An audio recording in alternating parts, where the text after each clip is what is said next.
your online privacy with NordVPN. Browse securely, access content from anywhere, and keep your data safe with military-grade encryption. NordVPN.com. That's NORDVPN.com.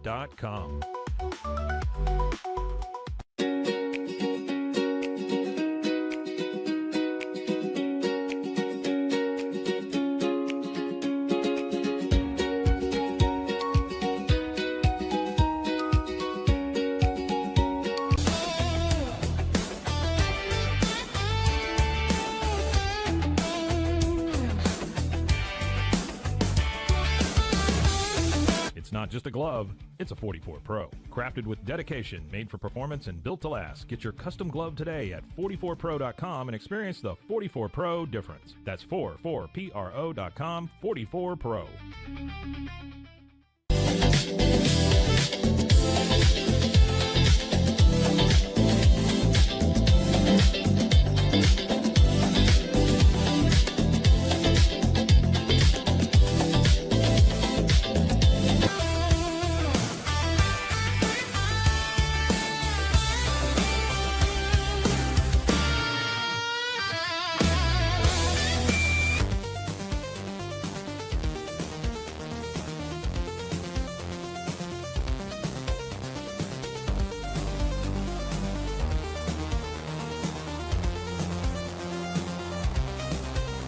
Our patented handles were launched in 2018. We continue to push the boundaries of strength training. Join us in making your training more natural and effective. Visit Engels90.com to learn more and revolutionize your workout.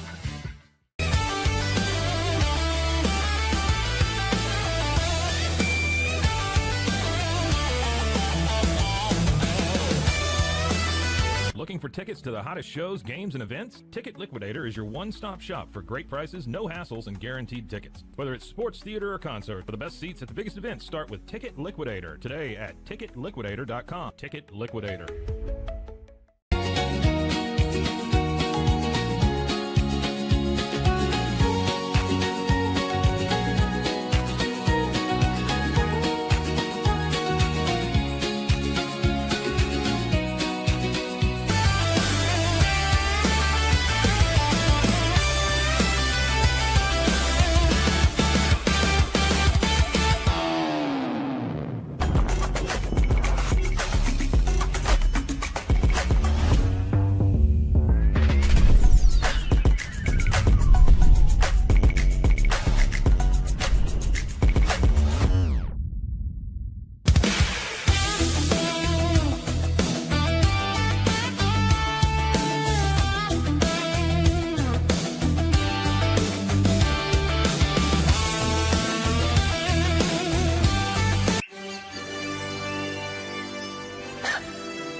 Introducing Bark in the Belly Premium Dog Food.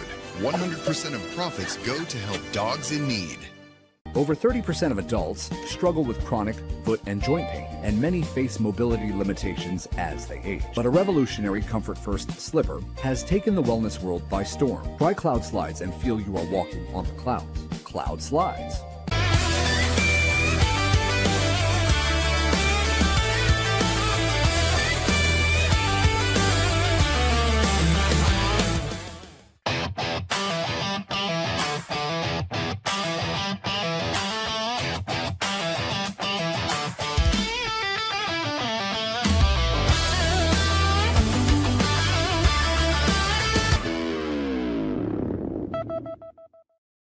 Hello and welcome, Wicked Boston Show. All right, I'll cut out my C-rate Jimmy Stewart impression. It is the Wicked Boston Show with Cam Stewart here on Rogue Media Sports Network. I'm your host, Cam Stewart. Zach Burke behind the glass, keeping us on the air 5 days a week, live on YouTube, noon Eastern time, and then available wherever you get your podcasts as well. We're starting to take a look at Patriots-Ravens this week. I'm going to give you the one thing that concerns me over all else when it comes to this Sunday night football matchup from the Pat side of things. Then we will have Brian Burrows of BoSox Injection to talk all that is going on in what is a wild week for the Red Sox offseason, even though they haven't made any moves. Bregman, is that off the table? Are they going after Ketel Marte instead? Who is interested in Jarren Duran? We're going over all of that. And then we're going to talk about ESPN's just blatant disrespect for one of the best players in the NHL and an icon here in the city of Boston. Why does ESPN and why does the greater NHL media not appreciate David Pastrnak enough? All that and more coming up on this episode of the Wicked Boston Show with Cam Stewart. But we start where we start, and that is Sunday Night Football, Patriots, Ravens. Pat's coming off a loss, and everyone's saying the sky is falling. Well, no, but there are some things that I think you can be concerned about when it comes to this matchup. The Patriots are the better team, but that doesn't always mean they're going to win the game. Here's why I'm concerned. The Ravens are desperate. Like, it is all in, chips towards the middle of the table right now. The only way that they can kind of control their own destiny here is, of course, to continue winning. They need to win the final 3 games of the season to win the division without any help. And this is the only one of those 3 games they have at home. They've got the Patriots this week, then they're at Green Bay, and then they're at Pittsburgh, with an opportunity for that to be a winner-take-all game in Week 18 in the AFC North. Winner wins the division, loser misses the playoffs. And if they lose any one of those first 2 games, they've got a scoreboard watch.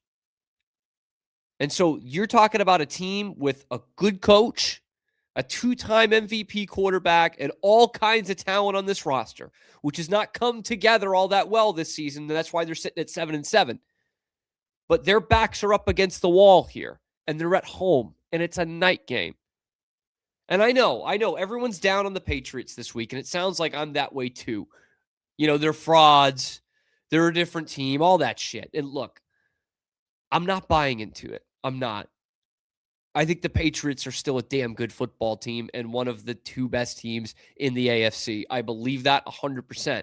But I'll say this, even if they had won against the Bills on Sunday, the scenario here would be the same.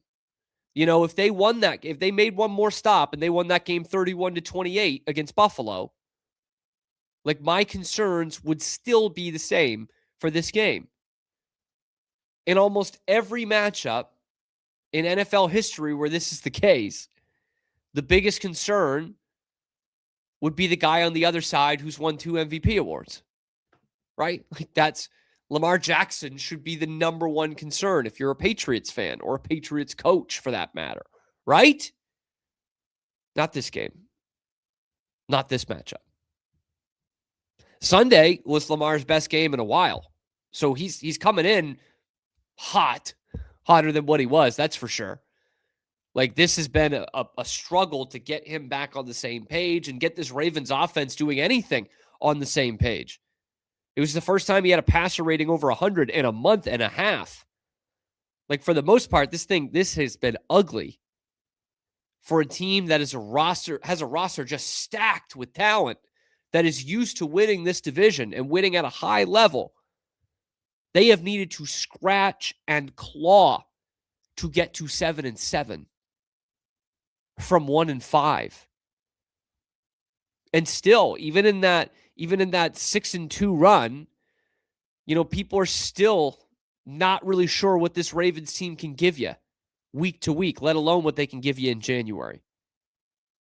So the fact that they have any shot at all to make the playoffs is a bit of a testament to them scratching and clawing, but a team with this much talent should not be scratching and clawing. And they're in this position right now almost entirely because of Derrick Henry. So no, I'm not as concerned about Lamar. I'm really concerned about Derrick Henry. Lamar can't really run. And he wasn't in practice again on Wednesday. And he's done that a couple of times this year, and he's played on Sunday. But he's clearly been limited. He's run for 40 yards like once in the last month and a half. Okay? He is not the threat that he was 4 years ago, last year. You know, he's not that kind of runner this season. And yet, even with taking the best running quarterback out of that equation, The Ravens are the third best rushing attack in the league. Derrick Henry is a top 5 rusher in the league as a 31-year-old. The only other time this Patriots defense has faced a top 5 running back in the league, top 5 rusher this year, it was Sunday. James Cook. He killed you. He gashed you. You had him in the first half, not going to lie. But he got his swagger back, and he ran for 107 all over your ass. We can talk about Drake Maye this, Drake Maye that. Oh, man, he choked. One completion in the fourth quarter. Couldn't get the first downs they needed to. Like, we could talk about that all day long. But the most concerning part about the Patriots against the Bills, and the most concerning part looking at this Ravens matchup, is the rushing defense. This is not the same team that was historically good in the run game a few months ago. Like, you want to look at the 14-game stats for all the games they've played this season, throw them out. That's not going to help you. This is completely different, a completely different defense than what they had 6-7 weeks ago, let alone, the beginning of the season. This is a defense that is not going to win games by themselves. This is a team that, thankfully, they really haven't had to deal with it this year. But if you have a bad Drake Maye game, they're not going to win. And that's okay when Drake Maye is this good. But I'm saying, they're not going to win a game 13-10. This defense can't do that for them anymore anyway. The last 5 games, they've been the second worst run defense in the entire NFL. And they're not healthy. They're a damn good run defense when they are healthy. They are not that. Milton Williams, still not back this week. Isn't eligible to come off IR until next week. 0 chance Robert Spillane is playing this weekend. He was in a boot on Wednesday. He wasn't practicing. That's your best run defender not playing again. And maybe worse than that, Harold Landry is playing for the Patriots. Not a guy who's been getting after the quarterback the last month, 2, after a good start to the season, and not someone who's stopping the run and sealing the edge. How'd that work last week? 107 yards for James Cook, and the Bills controlled the ball, specifically in the second half. So I'd love to sit here and tell you about how the Patriots should be able to get after the Ravens with their own run game and get after the Ravens' run defense. Baltimore, middle of the pack, stopping the run. But even after being dominant in the first half on the ground against Buffalo, they just completely abandoned it in the second half. They had, I think, 3 rushing plays in the third quarter. They were getting what they wanted. Look at those first 2 touchdown drives, man. They were just running it right down their throat. And then all of a sudden, they started going to the air, and that let Buffalo right back in the game. So I'd love to sit here and tell you that, hey, we saw good enough signs from the Patriots last week, and that, Derrick Henry can have what he wants on that side, but the Patriots are going to control the line of scrimmage, control the clock, but they abandoned it. They abandoned it even though it was working. So I don't know. I don't know that they have that philosophy. In fact, there's times this year where I've thought they want to be a running team and they really are not. And then when they have an advantage like they do last week, they stop the run. Like they don't stop the run. They stop running is how I should say that. So if the Patriots fall behind in this game, which they are wont to do sometimes with this defense and giving up, early scores. It hasn't happened the last 2 games, but they went on a historic run of just giving up points on the first drive. If that happens again, it could be really tough for the Patriots to control the tempo of the game. Really tough. And that's where my main concern is looking at this Sunday Night Football matchup. Even with an NFL MVP quarterback on the other side 2 times, even with Drake Maye's struggle down the stretch in the Bills game, And even though this Patriots team looked like they had one of the best rushing defenses in NFL history earlier this year, my biggest concern is Derrick Henry being King Henry and absolutely gashing this team. Like, would anyone be surprised at that after what we saw James Cook do last week? This is a defense that is trending in the wrong direction. And this is the exact kind of scenario we have been talking about for months now when it comes to this run defense and the Patriots' ability to run the ball. Cold games, December, playoff spots on the line, good running team on the other side, desperate for a win. Who is controlling the line of scrimmage? Who is controlling the clock? This is the exact game we were talking about without even knowing it.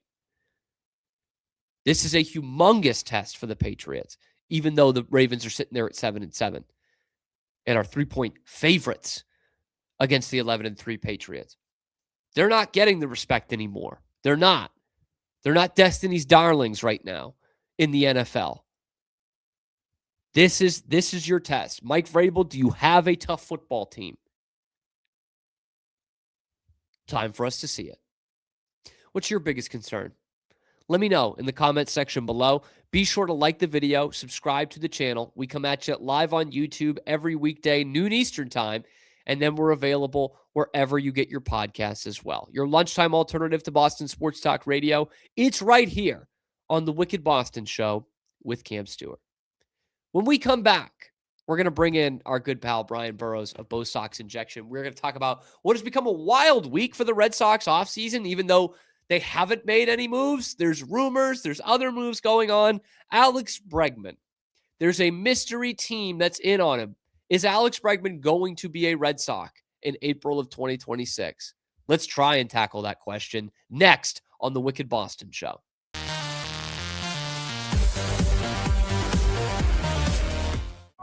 Circulon C1 Series Clad with Scratch Defense Non-Stick. Maximize cooking, minimize cleaning.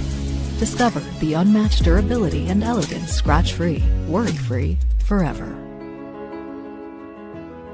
At Covers & All, we've revolutionized protective solutions with cutting-edge, customizable covers, tarps, and curtains. We deliver premier protection at affordable prices and express shipping. Visit coversandall.com today for the perfect fit, guaranteed to last. Send money abroad in just a few steps with Remitly. Sign up with your email, enter an amount, choose how your loved ones receive the money, enter your recipient's information, select a payment method, hit send, and relax. Download the Remitly app today.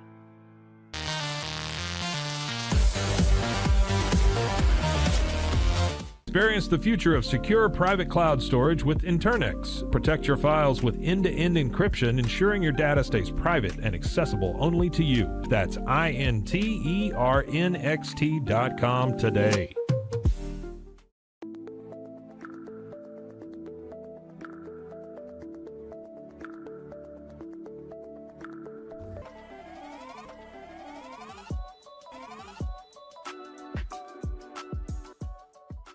Welcome to Market XLS, your all-in-one Excel solution for investors. Designed as an enterprise-grade platform, Market XLS caters to investment managers, secure and efficient investment management and research. Book your free demo. What if you could clean clean? With bio-based formulas and deep cleaning enzymes. No dyes, phthalates, or mystery ingredients. Just powerful pods for your dishes and laundry. Now you can, with drops made clean, made to clean.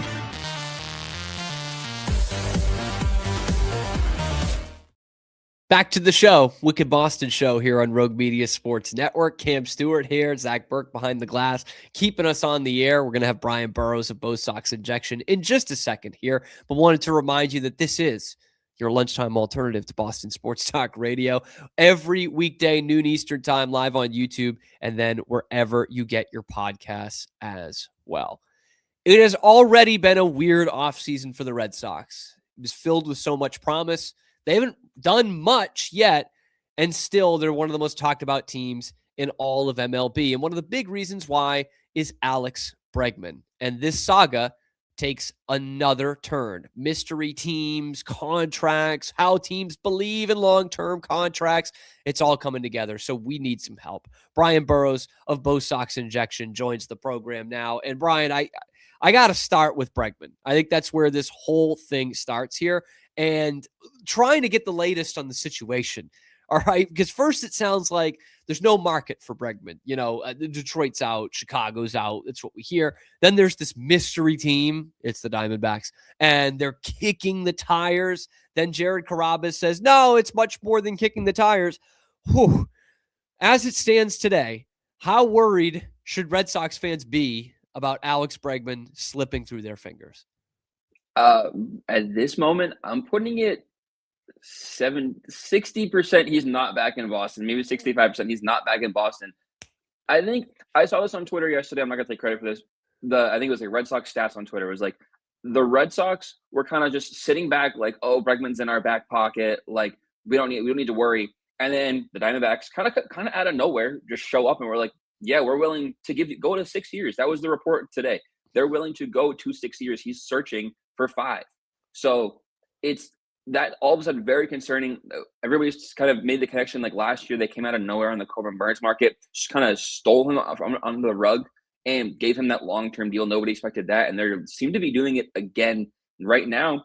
It has to be concerning for Red Sox fans. The only solace you can take is this could be a Boris play. Some reporters, I think it was Mark Feinsam, was like, it's a long shot for the Diamondbacks to do it. Rosenthal was like, they'll probably have to trade Marte before they sign Bregman, though that's not a guarantee. He kind of walked that back this morning. So there's definitely some concern here, though it's hard to see if this is like a Boris play, kind of connecting him to where he's from. He's from New Mexico, so it kind of be like a hometown, like kind of a hometown like team. It's the closest team to probably where he grew up. Yeah, I guess that's probably true. Yeah, it's probably the closest. Yeah, it's like 6 hours, 7 hours. Yeah. So that is interesting, the 6th year, because we heard the report last week that one MLB agent saying, oh, the Red Sox don't believe in long-term contracts. And we know there's a caveat to that. Like we're talking about guys on the open market, 30 or older, which is most of the guys, almost all of the guys on the open market, except for Juan Soto once a decade. You know what I mean? Harper, I guess, once every couple of years. So if they don't believe in that, which we have, it's not hard to believe that because we've kind of seen it in the marketplace.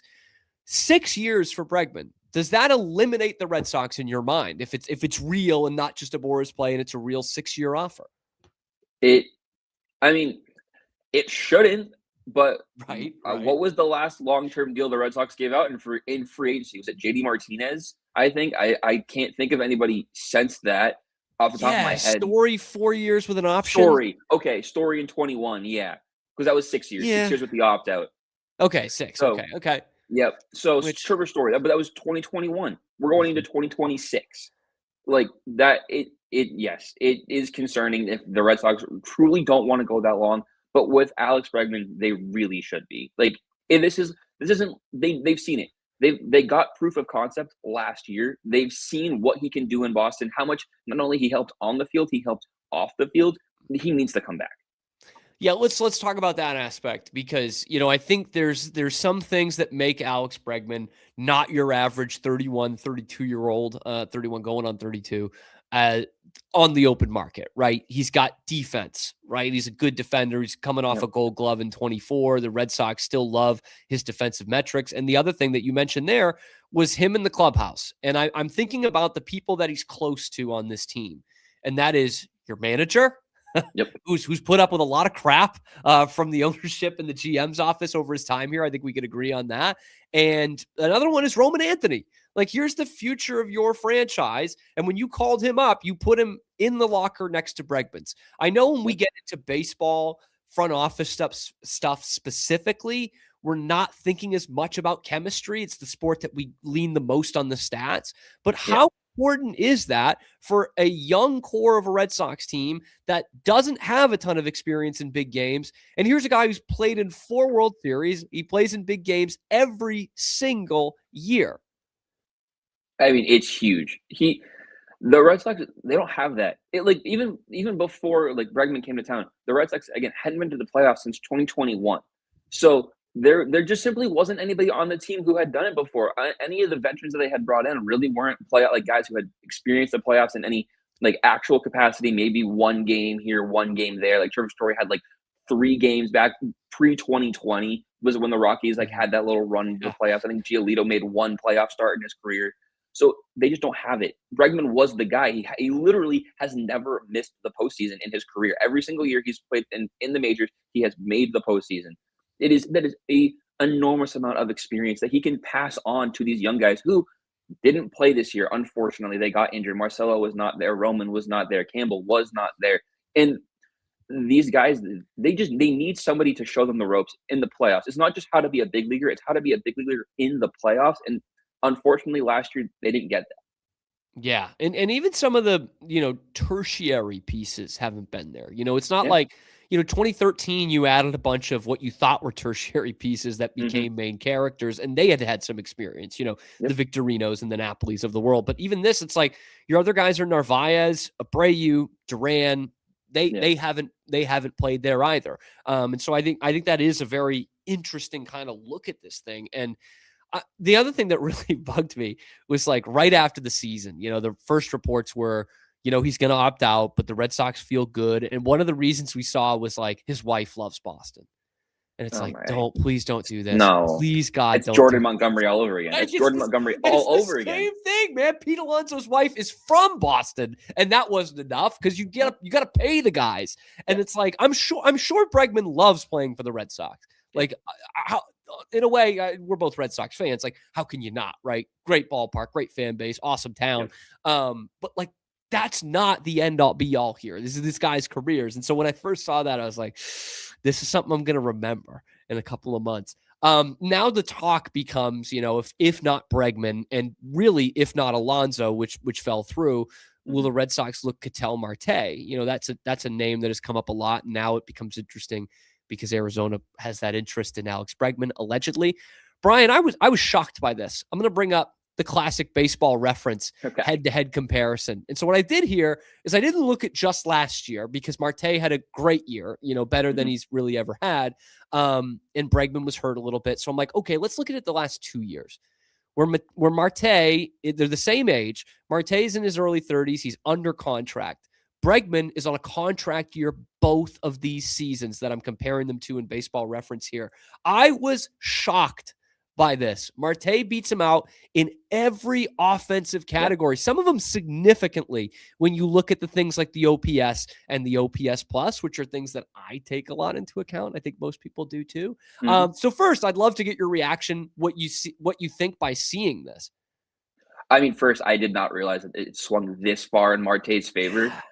That's huge. I mean, the only thing I want to take from this though is that, like, again, you mentioned Bregman being hurt, though the gameplay isn't that far off. Yeah, I do think that Marte has like gotten a little bit more lineup protection, I think, but he also has been a superstar. Like, I don't think it's like I don't think that's like any secret to anybody that he has multiple like top 5 finishes in the MVP in the last few years. Like, Bregman does not have that.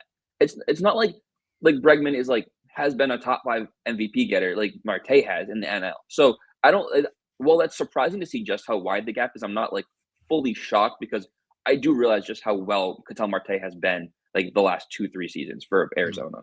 Yeah, and it might be a wake-up call to some of us on the East Coast. There's a guy who's playing in the NL West, and even when the Diamondbacks make a run to the World Series, nobody knows who's on the team nationally, which is unfortunate, but it is what it is. And so looking at this and seeing, that Marte is already under a pretty nice contract. It's a little backloaded, but it's a nice contract that takes him through age 36 or 37, which is what Bregman's looking for on the open market. When you see all this, and we talk about the off-the-field stuff, is it better for the Red Sox to just let Bregman walk and go out and get Ketel Marte? It's hard to say because the one thing you can't keep doing is you can't keep trading your prospects. You need organizational depth. You need people. You need people coming up the system. You need like that natural progression of young players. You can't just keep getting rid of these guys. And especially because Marte is not going to be like, he's not going to cost you your low A ace and a high end piece from AAA. Like, no, he's going to cost you one, maybe two of your MLB starters. He's going to cost you maybe Marcelo Meyer. I think that's what I've heard is like been the hang up so far on that trade is the Red Sox not fully willing to move off of Meyer, where that's what kind of Arizona wants. So this isn't like, that's the one caveat with Marte. It's not like, oh, it's like we're signing him. It's like free agent versus free agent. No, you're giving up some quality pieces to get Ketel Marte because he's been very good and he's under team control for very cheap actually. I think it's with the deferrals only like a $14 million per year like a cap hit. So he's a very cheap contract. He's going to cost you a lot on the prospect side though. And that's something that the Red Sox were obviously okay with doing last year in a deal like Crochet. And I think a lot of us, even the ones that like Kyle Teal, were like, fine, man, that's kind of the price of playing ball. We'd rather you just use the money to go out and get a Max Fried. That was one of the names last year. And then to do that for a second year in a row, which looked like the way it's trending towards that has got to be like that. You just can't compete it like that. You can't win at the highest level like that. That's the biggest thing. Like 2 years ago, like going into the offseason last year, you had one of the best farm systems like in baseball. It was top 3. You had like multiple top 30 prospects. You had like guys kind of filling it out, top 100, like trickling down. This year, you don't have that. Like you already have traded multiple guys from the top 5 of your system this season to make your team better. You can't deplete yourself that much. And yes, like Marcelo Meyer, Christian Campbell, they don't count against like the top 100 anymore. They're no longer considered prospects. But like they're still up and coming players who you can count on or hopefully count on for years to come. You can't just keep trading your young players. And the pipeline's still pretty good, even when you don't have consider, the Campbells and the Myers still prospects. But it's fallen down into like the mid-level of baseball. Like it's like in that 10 to 20 range. It's not top 3 anymore. Right. And yeah, I think Bleacher Report had him, I want to say like 18th in their postseason because they don't count either any of those big 3 guys. And they graduated. One of Early and one of Tolley one was on, one was off. I don't know. I don't remember. I don't know how they do it, but they've got their way of figuring it out. I do want to talk about Jarren Duran, a guy who was not a prospect really, and then became a pretty good major leaguer, which is something that happens very rarely, especially with the Red Sox. Duran obviously has been a hot trade name for months now, not just since the end of the season at the trade deadline as well. We heard Cincinnati. Now we're hearing Kansas City. They're desperate for an outfielder. Duran, obviously the team control, still had a good year, even though it was down from 2024.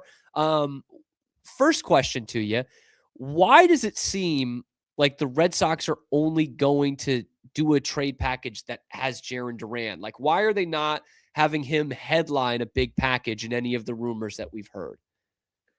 I think big leaguer for big leaguer trades are actually very rare. And especially like when you're trading a bat away, like what we saw earlier this season with the Nemo Simeon trade, that's extremely rare. You don't ever see like 1-for-1 swaps or like even like established big leaguer plus prospects for other. It's usually prospects for big leaguer, right? That's not. So I think that's like, it's just something you don't really see. I don't think it's like necessarily out of the realms of possibility. I honestly thought like if the Red Sox got engaged with when they got engaged with Marte, you would hear Duran or Abreu's name being floated in there. I really thought that like they need an outfielder, they need pitching. Like perfect. Send them one of your outfielders, one of your young pitchers, boom, get the deal done. But I guess that's just not what they're looking for. So I guess it really is coming down to like, all right, we're gonna swap Duran for a pitcher. Is like it seems like the most likely thing, but I am a little surprised like you, like that it hasn't been like, okay, well, we're gonna use Duran to upgrade instead of using him to kind of swap like even for even. And now some of the rumors coming out was that the Red Sox evaluation of it way too high from the Royals side of things. So does that mean they're asking for Cole Reagans? Absolutely. Yeah. And I think that's the reports are saying that the Royals believe a Duran trade is going to cost them Cole Reagans. Though, honestly, I don't think that's necessarily wrong. I literally just was scrolling Twitter just before coming on the show, saw that like Duran last year, better season than Reagans in terms of WAR. The last 2 years, Duran has more WAR than Cole Reagans. So I don't really know where the hang up is there, like why they don't feel Duran is as good as Reagans, why that swap couldn't happen. But I do think it'll cost them Cole Reagans if that's the case. Yeah. And Reagan's is a risk. Like, I really like him. Obviously, that 24 season, he absolutely shoved. And even the numbers before the injuries last year were elite. Like, they were on pace to what he was in 24. So, like, if you're looking at it from a Royals perspective, it's a safer bet in a way to have Duran. Like, he's going to be a steady top of the order guy. Good enough like in the outfield. His down season was a 4-WAR season. Like his down year was 4-WAR. That's great. That is an above average starter.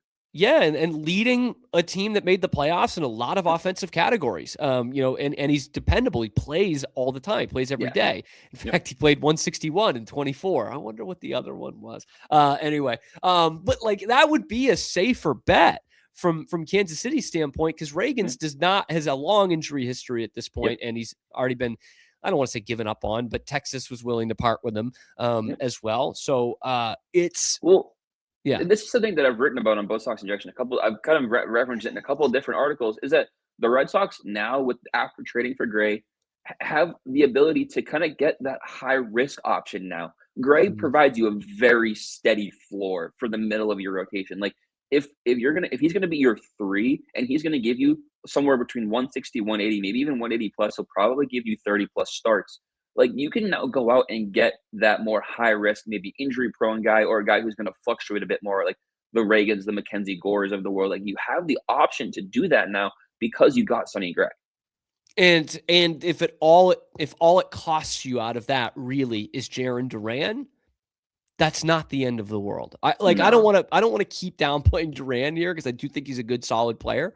But if that's what it costs you to take that kind of risk to potentially get a Cy Young kind of Cole Reagans, or the upside of Mackenzie Gore, then I don't think that's a bad idea from a fan standpoint. I do want to ask about one more trade before we get you out of here. Yeah.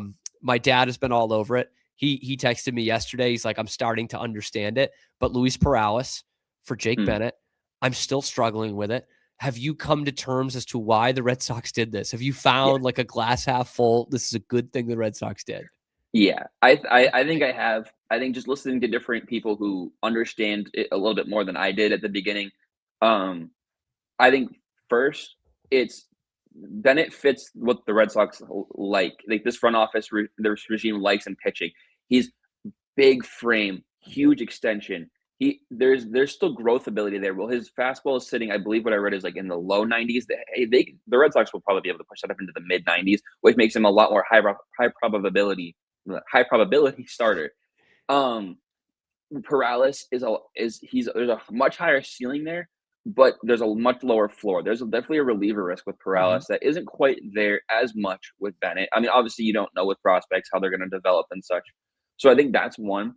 Something that I'm taking away that I don't think many people have really highlighted that I think is huge is Bennett. Has 3 options left, while Perales is down to just 1 option.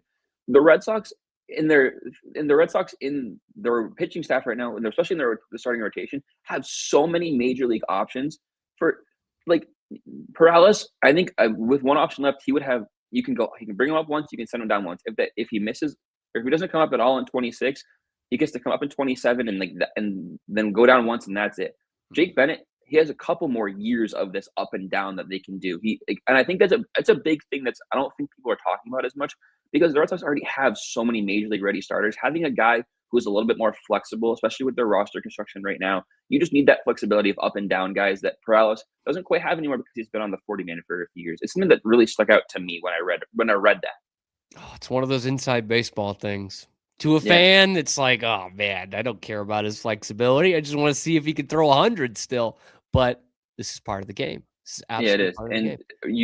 You need flexibility. No matter how much it's all about the major league roster, you still have to understand injuries are going to happen. Players are going to get moved. Some people will leave. Some people will come in. You need people who are available to just go up and down a few times, which Perales doesn't really have anymore.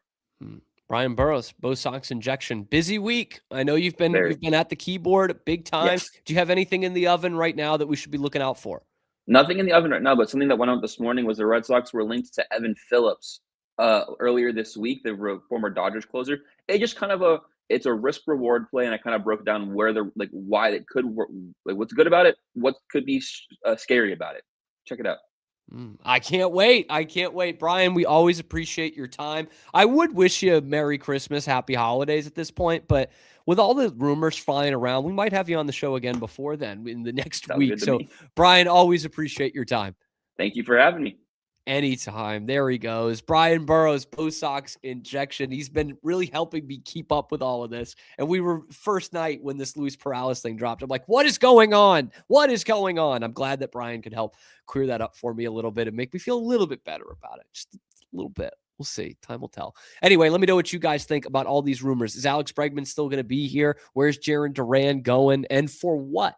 Let me know in the comments section below. Be sure to like the video, subscribe to the channel. We come at you live on YouTube every weekday, noon Eastern time, and then we're available wherever you get your podcasts as well. Your lunchtime alternative to Boston Sports Talk Radio, you bet. It's right here on the Wicked Boston Show with Cam Stewart. When we come back, let's talk a little puck, shall we? David Pastrnak is one of the best players in the entire NHL. So why doesn't anybody realize it? Let's talk about it next on the Wicked Boston Show. Holiday football has arrived. With DraftKings Sportsbook, an official sports betting partner of the NFL, the unexpected can turn game day into payday. And don't forget, DraftKings has your back with early exit. If your player goes down in the first half, you still get paid in cash. Download the DraftKings Sportsbook app and use code CAMSHOW. That's code CAMSHOW. New customers can bet $5 and get $200 in bonus bets if your bet wins instantly. In partnership with DraftKings, the crown is yours. Gambling problem? Call 1-800-GAMBLER. In New York, call 877-8-HOPE-NY or text HOPE-NY 467369. In Connecticut, help is available for problem gambling. Call 888-878-9777 or visit ccpg.org. Please play responsibly. On behalf of Boot Hill Casino and Resort, Kansas, pass-through of per wager tax may apply in Illinois. 21 plus age and eligibility varies by jurisdiction, void in Ontario. Restrictions apply. Bet must win to receive bonus bets, which expire in 7 days. Minimum odds required. For additional terms and responsible gaming resources, see dkng.co/audio limited time offer.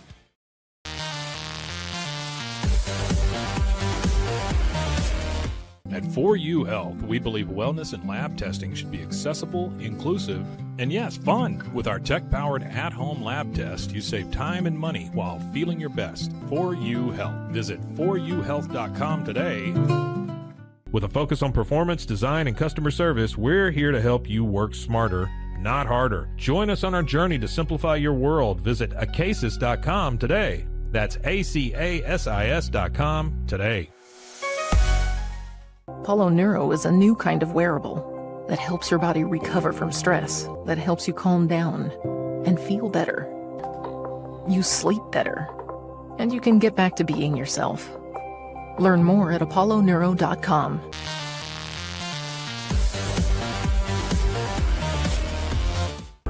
But boy, it looked effortless. Man, watch this. Layups, floaters, threes. He was like an unsolvable equation. I was born like this. His resilience, his strength, his belief, adversity never stood a chance. Know your power.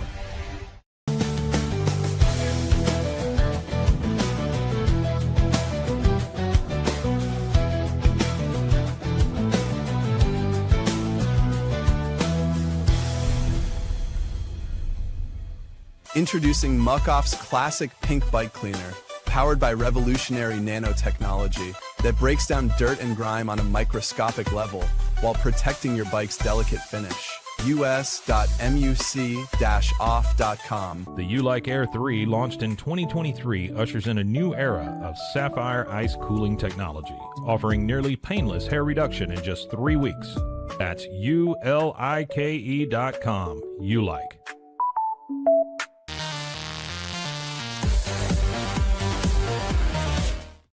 Back here on the Wicked Boston Show, Rogue Media Sports Network. I'm your host, Cam Stewart. Zach Burke is behind the glass, keeping us on the air 5 days a week, live on YouTube, noon Eastern time.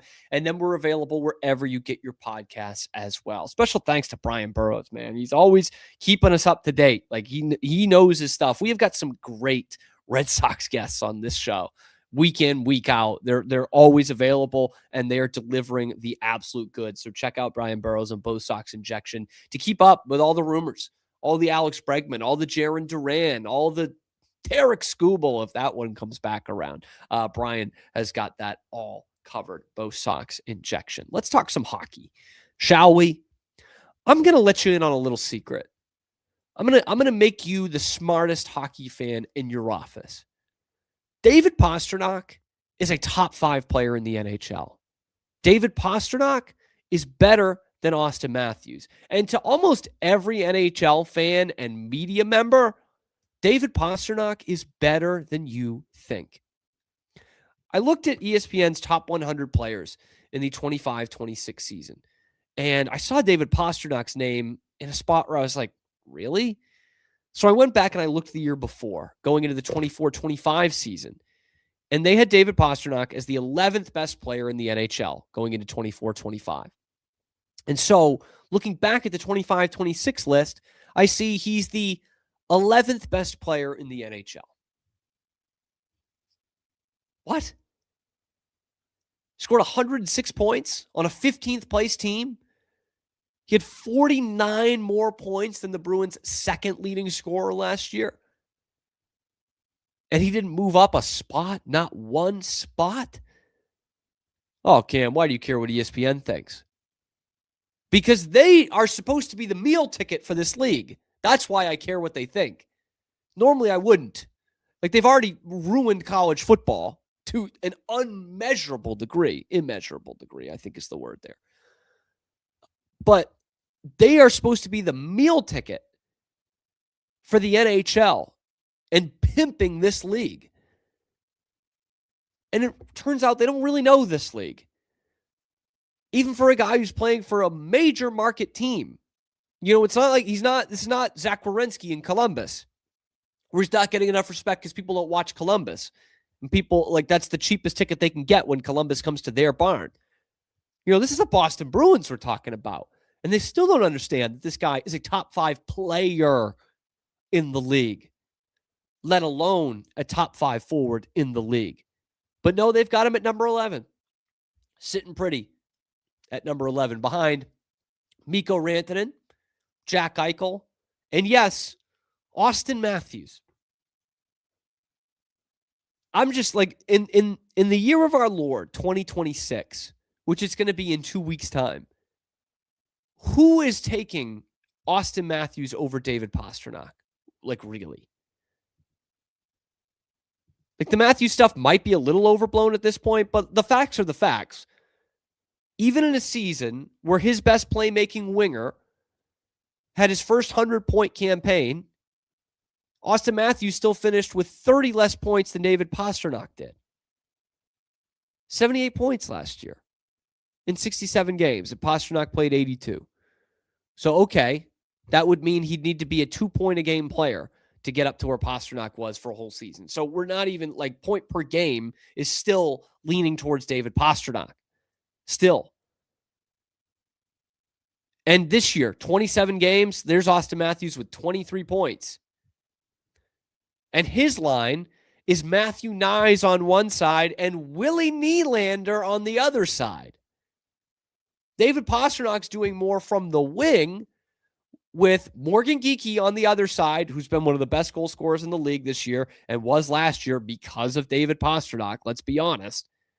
And then in the middle, he's got either Elias Lindholm or Marat Husnudinov. That's been his line this year. And still, the audacity to say that Austin Matthews is a better player in 2026 than David Pastrnak. It's just, I'm totally missing it. And there's still some people around here, a minority of Bruins fans, the Felgerites of the world, you know, who are saying, Pastrnak, they're not going to win with him. He doesn't play enough defense. He doesn't this and that. And all he does is he just scores points. He makes his teammates better. You know, Morgan Geekie is one of the best goal scorers in the league because he's playing alongside David Pastrnak. He bumps down to the third line when he's coming off an injury. Fraser Minten, 21-year-old, scores 2 goals because he's playing alongside David Pastrnak. And as my partner on the Garden Level podcast, Dan Conlon, pointed out, he said, the thing with Pastrnak is he adjusts to his teammates' game. He adjusts to Husnudinov's game. He adjusts to Geekie's game and has done quite a bit of. He adjusts to Fraser Mitten's game. Like, is Mikko Rantanen doing that? Is Austin Matthews doing that? Is like any of these top 15, 20 guys doing that? No, David Pastrnak is. Night in, night out, we're seeing it. He misses 5 games due to an injury, comes back, and he has 7 points in the first 2 games. Like, what we're seeing is, from a Bruins standpoint, generational from David Pastrnak. 3 straight 100-point seasons, and the value of the roster around him has dipped considerably in each of those 3 seasons. And his dip has been nominal. 113 to 110 to 106 in terms of his points. He's become an unbelievable playmaker over the last 2 seasons when he hasn't been on a line with Marchand and Bergeron. He's become a better playmaker. He's become a 60 assist guy. And this year, 38 points in 29 games. So he is on pace for 100 points yet again. You know, he led the league in even strength goals a couple years ago.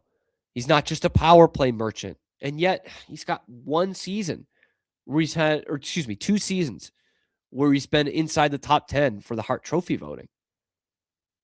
It's like, where is the respect for this guy?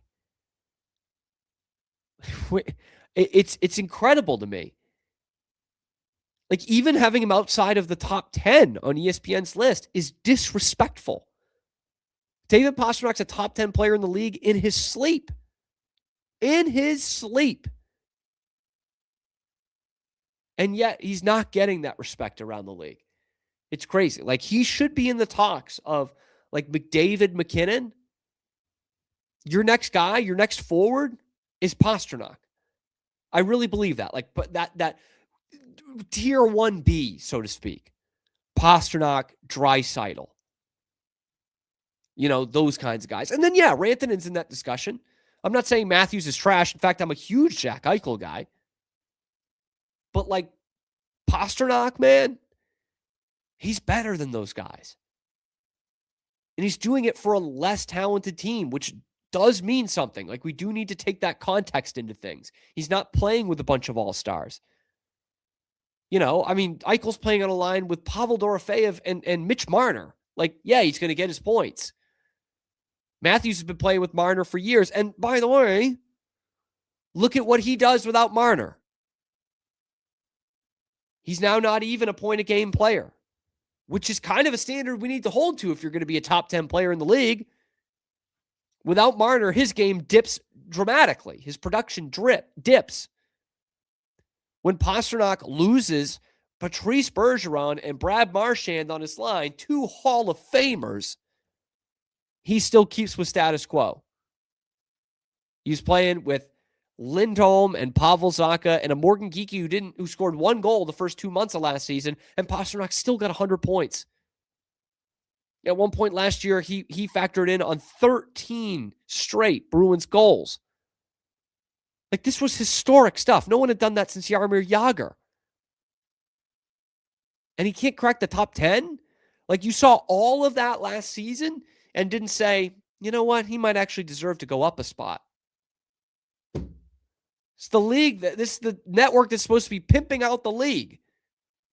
And they don't even know the best players in the league. So if nothing else, I will fight for this. I hope he wins a Stanley Cup at some point. I hope the Bruins don't just waste his prime. But we are seeing a generationally good Bruins player, a future Hall of Famer, a guy who's going to hold a lot of the Bruins' offensive records, who's going to have his number retired in the rafters. We're seeing him playing in his prime every night. And I just hope that we can appreciate it if the greater NHL media won't appreciate it. Let me know what you guys think in the comment section below. Be sure to like the video, subscribe to the channel.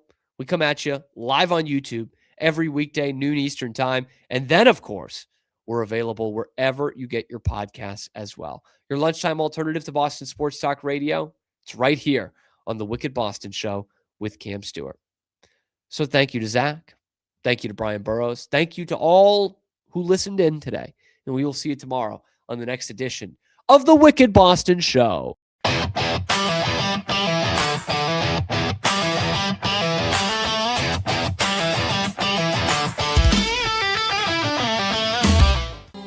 with Hemp Delicious. Organically grown hemp, massively blended with delicious organic herbs, responsibly sourced for their holistic benefits. Each sip offers calming, antioxidant-rich wellness. Brewed just for you. Sip the calm with Hemp Delicious.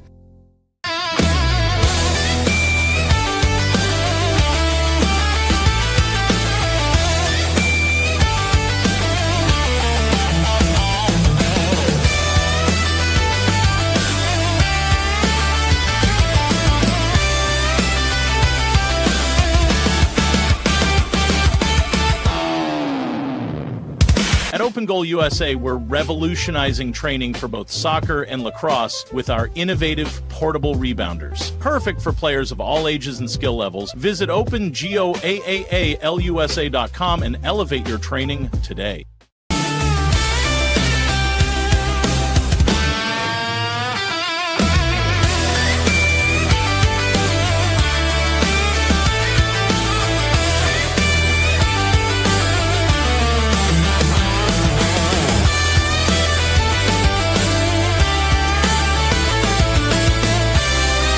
Farmhounds offers natural treats and chews made with quality products that support family farm, regenerative agriculture, and humane farming practices. Give your dog the best with wholesome, organic ingredients that promote health and happiness. Shop now at farmhounds.com.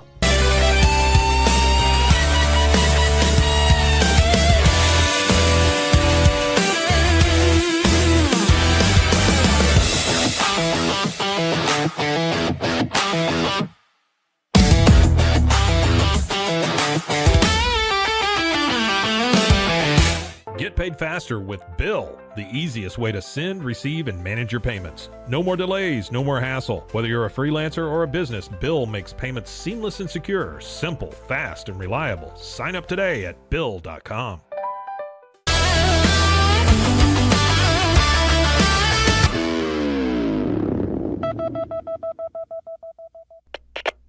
We